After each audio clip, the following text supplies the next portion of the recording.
Human skeletal remains found in Claren Dawn. Human skeletal remains were reportedly found in Chocolate District, Claren Dawn on Saturday. The remains are believed to be that of 81-year-old Wilbert Dawn, a farmer from Bog Hole District in the parish, the police stated. Reports reaching reporters are that about 1:30 p.m., residents stumbled upon the remains and called the police. Dawn, it is said, suffered from dementia and usually wandered away from his home, which he shared with his elderly wife. He reportedly went missing from his home on November 26, 2023, and a report was made at the Frankfield police station by his son.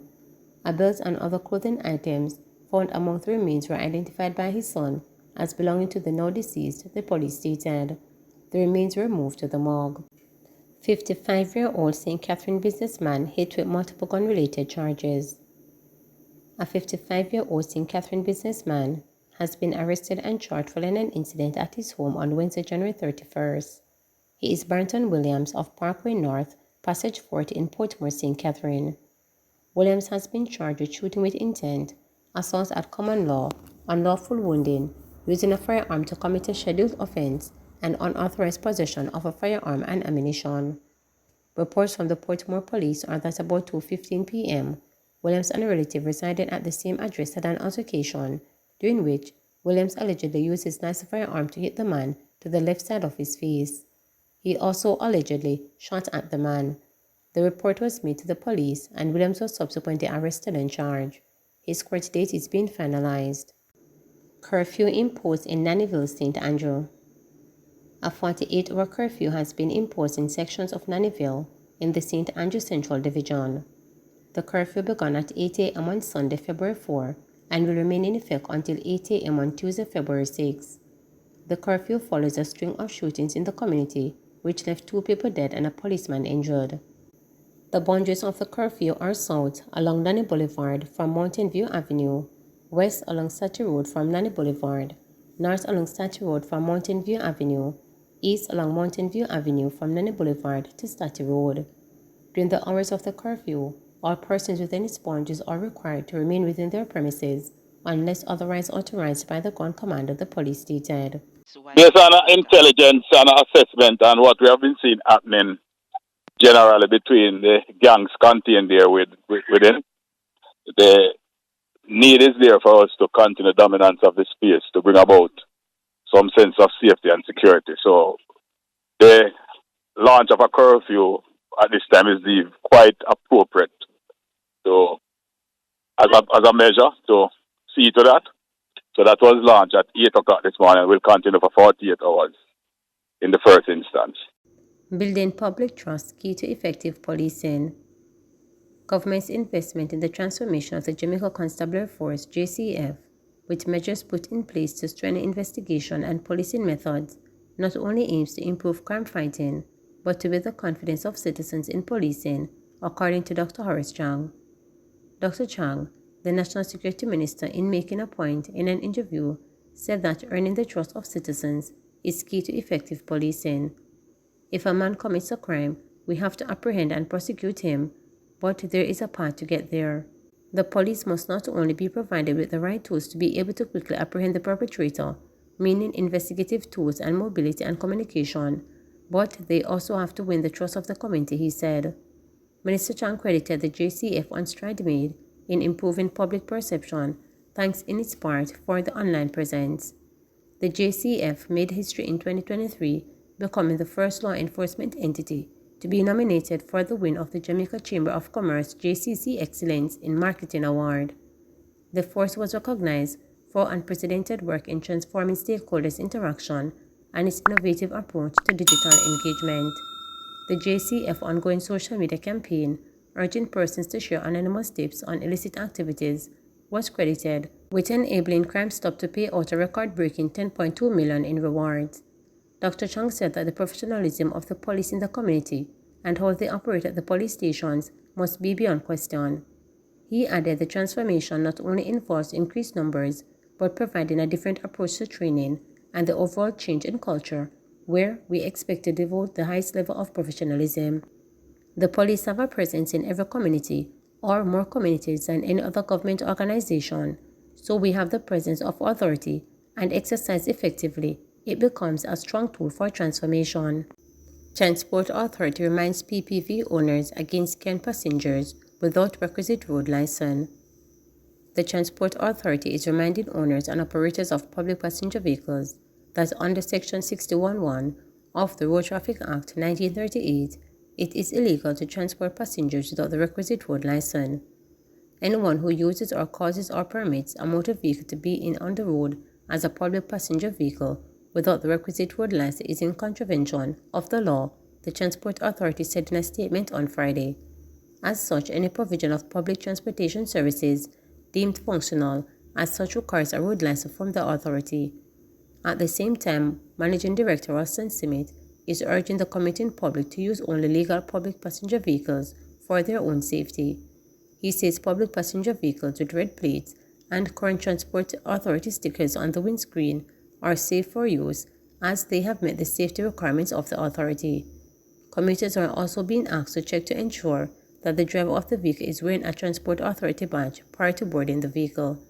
Additionally, the authority is encouraging commuters to report the license plate number of any vehicle they observe operating illegally, providing public passenger vehicle services for a fee or fare without a red plate road license by calling its toll-free number at 888-991-5687, WhatsApp at 876-551-8196, or TransportPal platform at Google Play Store or Apple Store. 12 years of torment. The long-standing plight of a senior public sector worker who has been on eviction for 12 years on quarter pay, which he says has ruined him financially, is one of 8 such active cases that have pressed Jamaica Civil Service Association JCSA President Clark Griffiths to lobby for amendments to the public service regulations.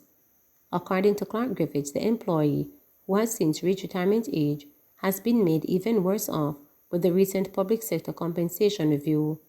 Since the finance minister wrote the allowances into salaries, he has ended up getting even less. The worker was barely surviving off the motor vehicle allowance component of his salary, but they have put that into the salary now and taxed it, so he's even in a greater loss, Clark Griffiths told reporters.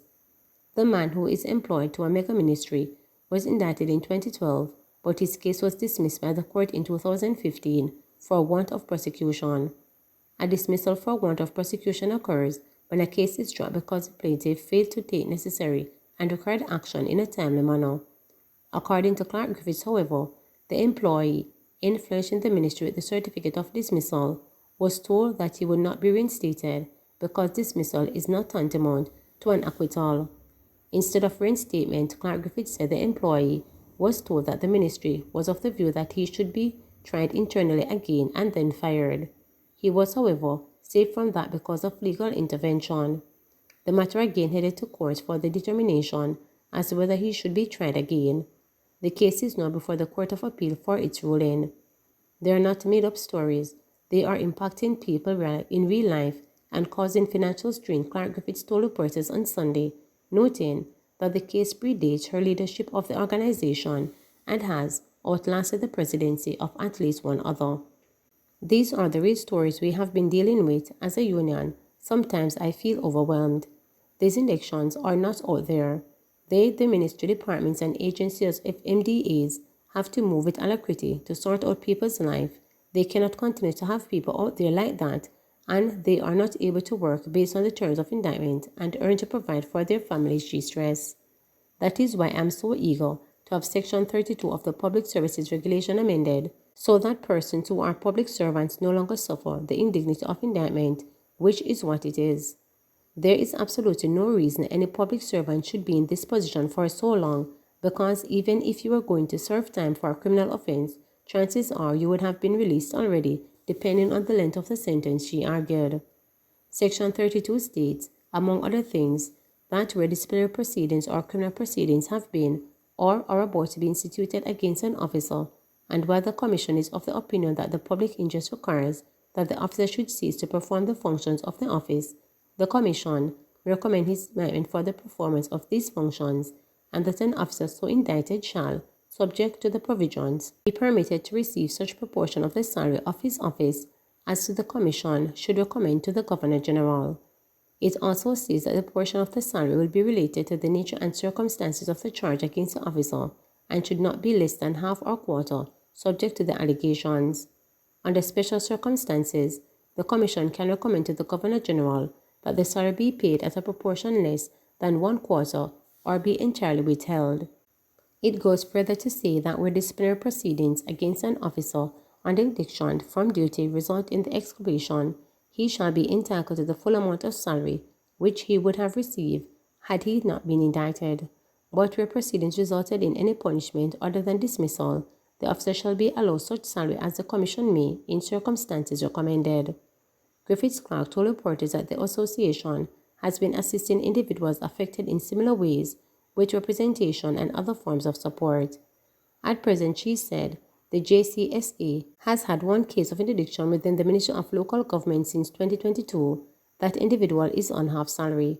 One employee from the Customs Department is also on half salary, another from the Accountant General's Department also half salary, and one for the Department of Corrections is on half salary, and one from Southeast Regional Health Authority is likewise on half salary. One from the Ministry of Justice is on 8% of the salary, and there are 2 from the Ministry of Education. Others are still being collated, reporters were told. In the meantime, other industrial relations grievance being handled by the JCSA total 1,293 over the past 3 years. Of that number, 942 have been settled, with 351 still outstanding. 74 cases are pending hearing or appeal, while 5 are before the courts. Between 2020 and 2023, the association received 3,477 call-in or walk-in cases. In terms of people who have been impacted, who have come into the association for assistance, we have seen an increase over the past 4 years. In 2020, we had 767 persons, and in 2021, we had slight reduction in 719. In 2022, we saw a significant increase to 994, and in 2023, we saw the number go up to 997. I don't know what caused the spike, but we have seen the spike, Griffiths told reporters. Clearly, this increase is an indication that something is happening in the MDAs. One of our greatest challenges is to get the internal hearing where the person is given an opportunity to defend themselves against the allegations in the various ministries, departments, and agencies, Clark Griffiths said. Please remember to subscribe, like, share, and click the notification bell for daily updates.